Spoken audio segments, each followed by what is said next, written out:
Okay, I now call this January 19th, 2026 meeting to order. Thank you all for coming here today.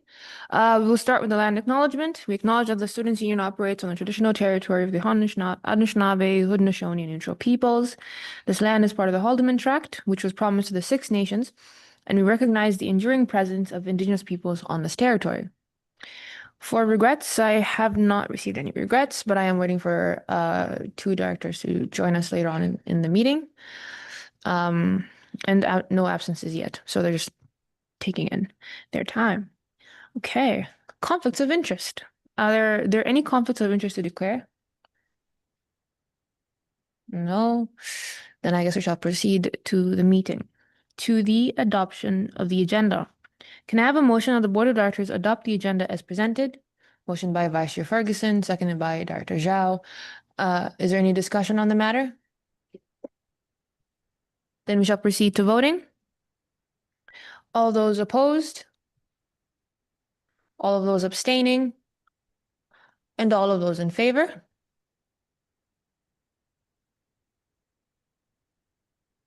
Caitlin, Dr. O'Leary?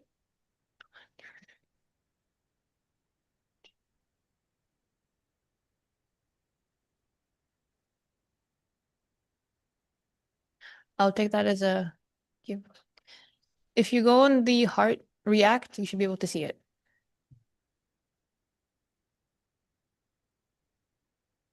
Yeah, that's Motion passes 0-0 to 9. That works as well, Dr. O'Leary. Okay. That was the adoption agenda. Okay. Is there any discussion on the matter of the consent agenda EL2D financial conditions and activities? Vice Chair Ferguson? so sorry. Just a couple of points on this one. So it looks like this is actually the outdated policy version. There was a different version of this that went out with two changes made by the financial committee at near the start of fall semester. So I mean, I think we're fine to approve it as like it's still fine. It's the updated policy version. So just as long as that's in the record of for next time this policy is up for review, if it could be the updated version. That's good. I'm guessing Ian, will that be updated? So I believe it's updated on the website and in the files. It's just possible that Ryan may have been using the previous non-updated version. Yeah, I can follow by that by saying, yeah, I just forgot to change it in my template. But yes, it is still, I believe, compliant. Yeah, I don't see any issues on compliance. I did have one question though. So EL2D2, the interpretation, there was a interpretation discrepancy, at least I think. So it says compliance will be demonstrated, and then it goes on its spiel, and then it says 5 to 13, when in the policy it's referencing 5 to 12. So periods 5 to 12 rather than 5 to 13. Totally just a typo, to be honest. That's probably what that is.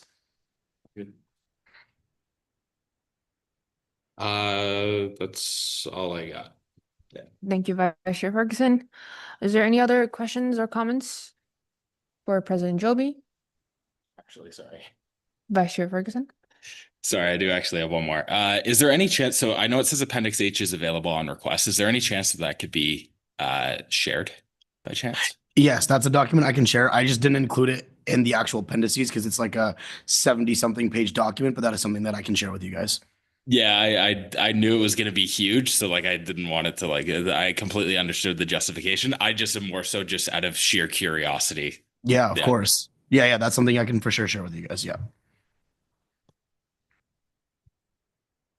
That is, I believe, the operating summary, operating statement. Yeah, the operating procedures agreement in terms of. Yeah, the OPA. Yeah.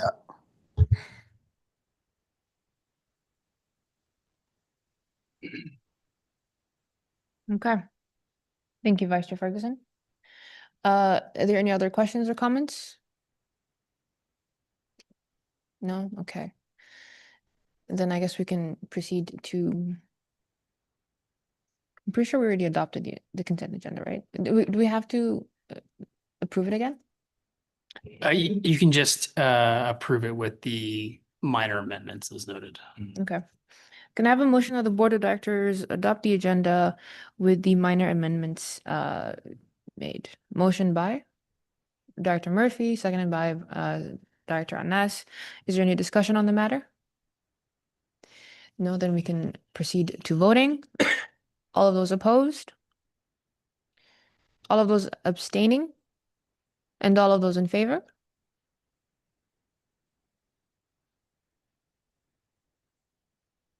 Motion passes 0 to 9. Thank you. Okay. Approval of meeting minutes of the January 9th, 2026 meeting. Can I have a motion that the Board of Directors approve the meeting minutes from January 9th, 2026? Motion by Director Khattab, seconded by Director Murphy. Is there any discussion on the matter? No, then let's proceed to voting. All of those opposed? All of those abstaining? And all of those in favor?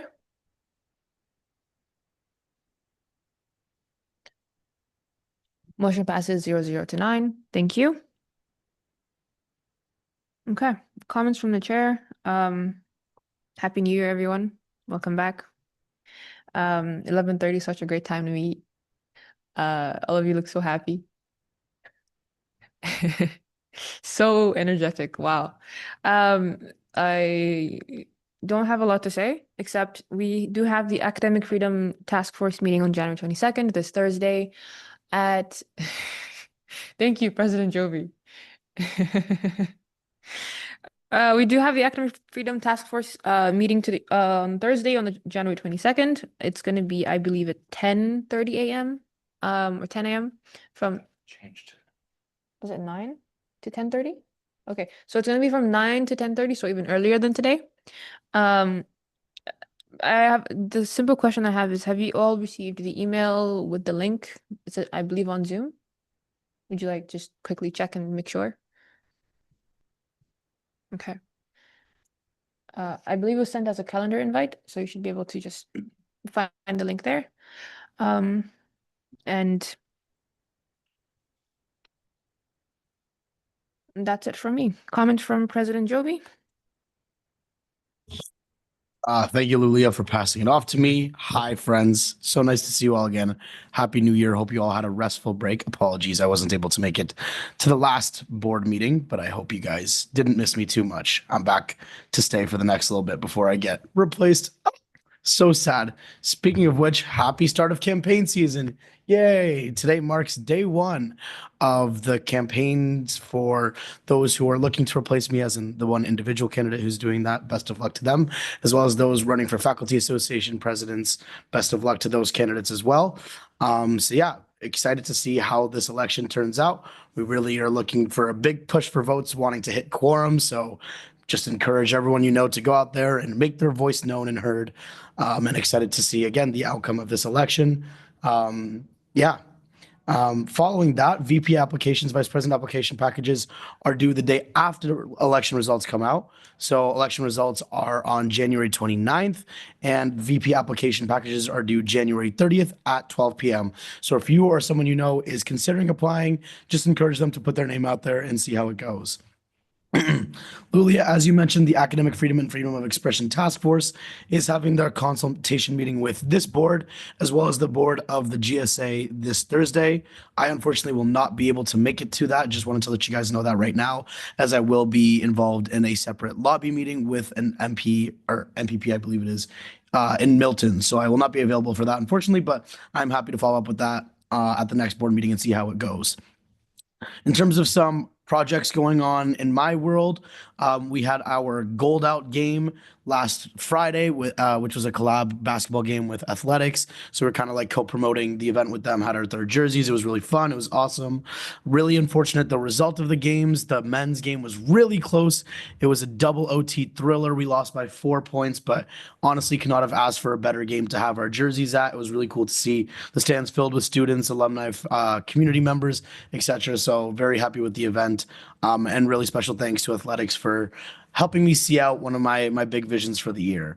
Continuing to receive office hour appointments into the new year as well, which makes me very happy to see. So continuing to assist students where I can with their problems as they come to me, and looking for some assistance.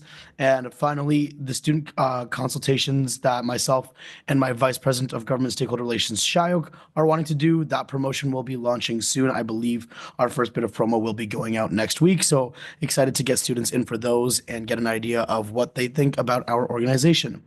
Lastly, on the advocacy front, again, just wanted to mention that this week is Local Advocacy Week in the world of government stakeholder relations, etc. So it's an opportunity for staff and volunteers within our organization to meet with local government officials on all of our campuses to advocate for student needs. So as an extension of that, that is again why I'm not able to be there for the consultation with the task force on Thursday, because I will be included in one of the many of those meetings that are happening this week. So if there are any questions about how those meetings go, I'd be happy to answer those to the best of my ability as well. But that's all for me. Thank you, President Joby. Comments from Phil? Yeah, not a ton to update on. Ryan and I don't know if he touched on this because full disclosure, wasn't paying attention to what he was saying, but ultimately we met with development last week because they put forward a proposal for some grants and stuff with regards to our 50th, not grants, bursaries and things of that nature.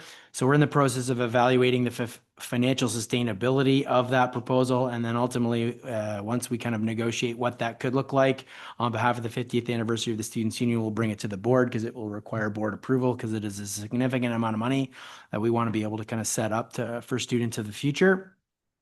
We're looking forward to that. I met with the new VP Finance, Debbie Martin, this past week. Largely just an introductory meeting, but did a lot of discussion around the Seagram project and a little bit of our operating procedures agreement, which is ongoing because I met with Ulrika Gross, who's the head of the facilities asset management team, with regards to that OPA on the same day.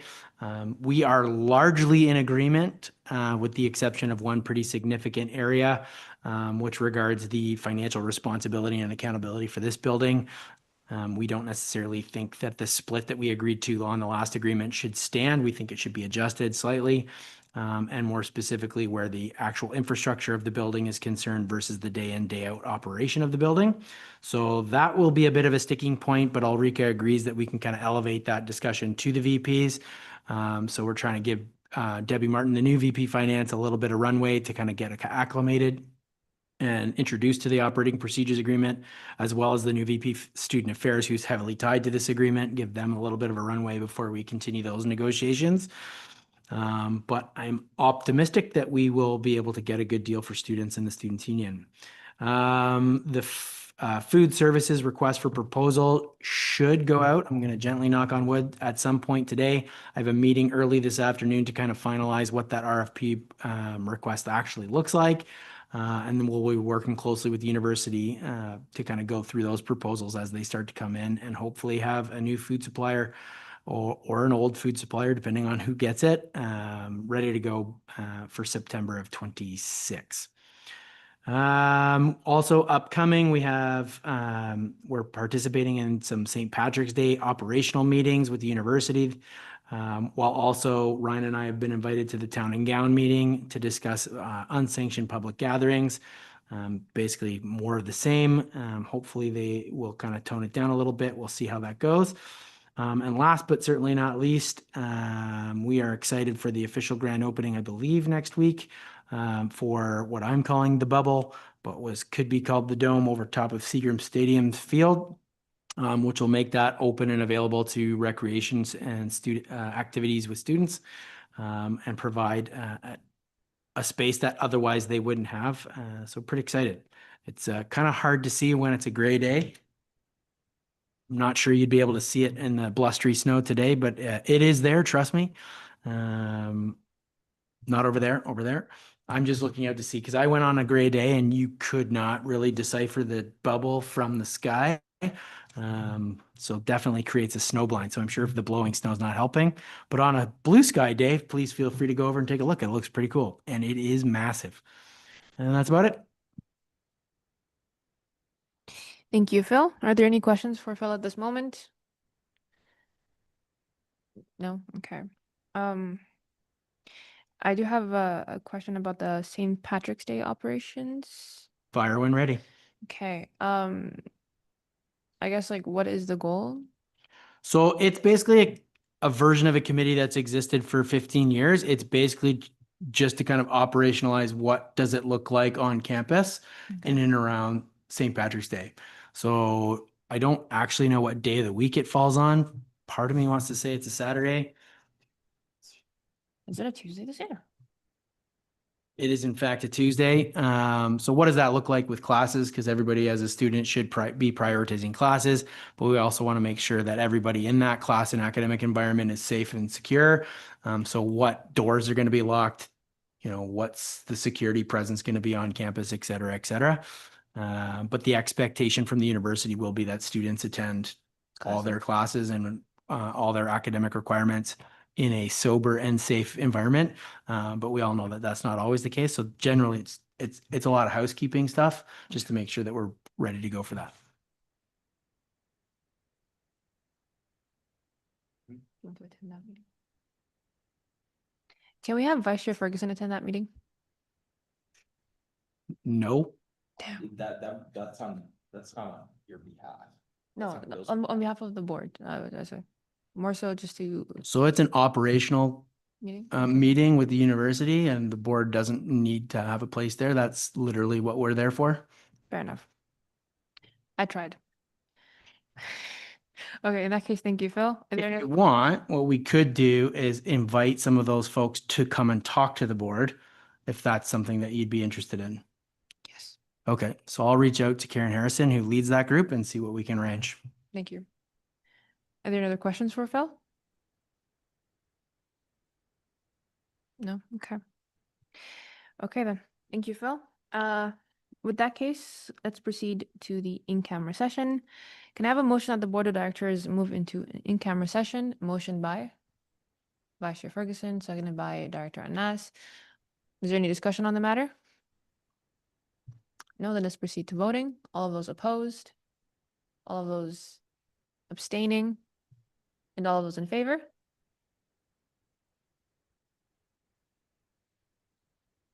Director Ward? Motion passes 0-0 to 9. Thank you.